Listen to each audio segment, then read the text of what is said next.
All right, today we're diving into something that's, well, quietly changing everything in AI. It's called the Model Context Protocol, or MCP for short. Think of it like this invisible engine that's powering the next wave of AI. And the whole story, it really kicks off with a bit of a mystery. So, to really get why MCP is such a big deal, you have to look at this puzzle. Picture this, it's early 2025. You've got the giants, OpenAI, Google, you name it, all locked in this fierce battle for AI supremacy. And then, out of nowhere, they all decide to adopt a piece of technology created by their competitor, Anthropic. I mean, why would they do that? Why hand an advantage to a rival? Well, the answer starts with a huge problem, a problem that was grinding innovation to a halt. You see, before MCP, the world of AI integration was just a total mess, a complete deadlock. Yeah, they called it the N by M problem, and it was a nightmare. Let me break it down. Say you have a bunch of tools, and tools, right? Like GitHub, Slack, whatever. And then you have all these different AI models, M models. For every single tool to talk to every single model, developers had to build a custom one-off connector. It was this combinatorial explosion of work. We're talking brittle, expensive, a total pain to maintain. The whole industry was getting bogged down by it. And then MCP comes along and just flips the whole script. It takes that tangled exponential nightmare and turns it into a simple addition problem. Seriously. Instead of N times M, it becomes N plus M. You just build one connector for your tool, and bam, it works with any model that supports the standard. You build one connector for your model, and it works with any tool. This one change, it completely rewrote the economics of building with AI. So what Anthropic did here was just brilliant. It was a genius strategic move. Instead of just building another closed-off API for themselves, they gave away a universal standard that solved a problem for the entire industry. They basically made the connection layer a commodity. Honestly, the best way to think about it is right here. It's the USB-C for AI. I mean, think about it. Before USB-C, you had a million different chargers and cables for every device. It was a mess. Then one standard came along and simplified everything. That's exactly what MCP did for AI. One plug, one standard, and suddenly any tool can talk to any model instantly. And you can see just how badly this was needed by how fast everyone jumped on board. I mean, look at this timeline. Anthropic open sources it in November 2024. A few months later, boom, OpenAI is in. Then Google, then Microsoft fully integrates it. We're talking a matter of months. It went from a cool idea to the de facto industry standard, like overnight. Okay, so how does this thing actually work? What are the nuts and bolts? Well, let's look under the hood. It's actually a really elegant three-part system. It's basically these three pieces working together. First, you've got the server.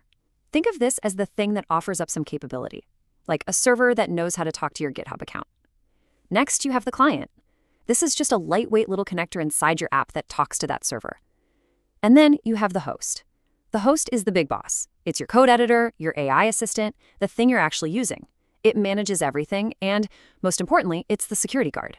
So these servers talk to the AI using three basic building blocks. First are tools. These let the AI actually do stuff, take action, like create a pull request on GitHub.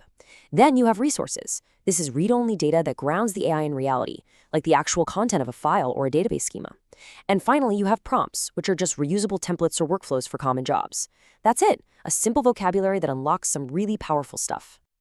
So you see, this isn't just about cleaning up some messy code. No, this simple standard unlocks a whole new paradigm for AI.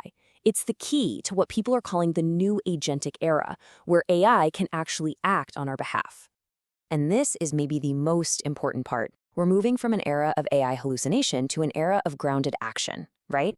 Before, an AI would just kind of make stuff up based on its training data. It sounded plausible, but it could be totally wrong. Now, with MCP resources, the AI can access live, real-time data. It can read an actual file, check a database, and give you an answer based on facts. That's the game changer that makes it reliable enough for mission-critical work. And the economic impact of this is massive. I mean, first off, development costs just plummet. But it also kills vendor lock-in. You're not stuck with one AI provider anymore. If a better model comes out tomorrow, you can swap it in without re-engineering your whole stack. And what this does is it creates a super competitive app store kind of marketplace for AI tools.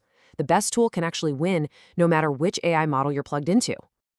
Okay, but it's not all sunshine and roses. Giving AI agents this much power to actually do things in the real world, well, it opens up a whole new can of worms when it comes to security. Yeah, the biggest risk here is something called the confused deputy problem. It's a classic security flaw, but with a new AI twist. Here's how it works. An attacker tricks a program that has legitimate authority, in this case, your AI agent, into misusing that authority. So, imagine a cleverly worded email comes in that tricks your AI assistant into finding and then sending a file named company_passwords.txt. The AI has the permission to read your files, but it's been confused by an attacker into doing something malicious. And here's the really scary part. This quote comes directly from the MCP specification. It basically says, hey, the protocol itself cannot enforce security. The full burden of keeping things safe, it falls squarely on the developer of the host application. So the security of your entire system depends on how well your code editor or your AI assistant is built. The protocol itself washes its hands of it. So this opens up a bunch of new ways for things to go wrong.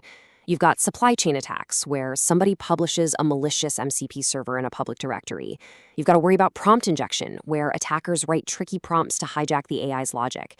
And of course, there's the simple but deadly risk of just giving a tool way too much permission, like letting it access your entire hard drive when it only needs one folder.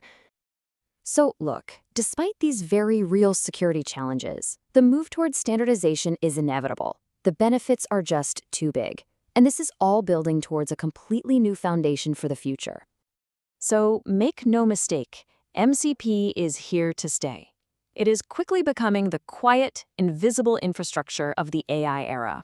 It's going to be just as fundamental to this new world as HTTP is to the web we use every day. You won't see it, you won't think about it, but it's gonna be there, powering, well, pretty much everything. And that leaves us with one last big question. If MCP has given us the roads for this new world of autonomous AI, who's going to write the traffic laws?